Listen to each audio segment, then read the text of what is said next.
Hi, I'm Angelica Miguel and this is our video report with my groupmate Quinilyn Rosario. And now we're gonna talk about the index buffer. So first, let's implement these new vertices to this array. So first, create an array data type called GLUINT indices and type in the indices. And next, let's generate the reference value and store it in EBO and only specifying. We only have one object and we need to bind it, and we also need to specify it of type gl-element-array-buffer.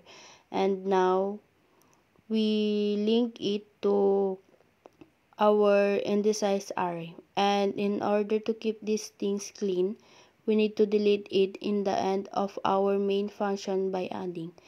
And the last step is we need to replace glDrawArray with glDrawElements for specifying the primitive we want to use, how many indices we want to draw, the data type of our indices, and the index of our indices, which is the glFloat vertices and the GLUINT indices.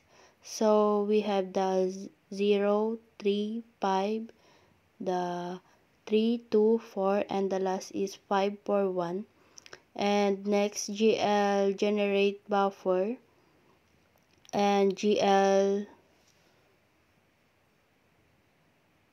buffer, GL element array buffer, and GL buffer data. Then next is to GL draw elements, GL triangle, a GL unsigned int 0.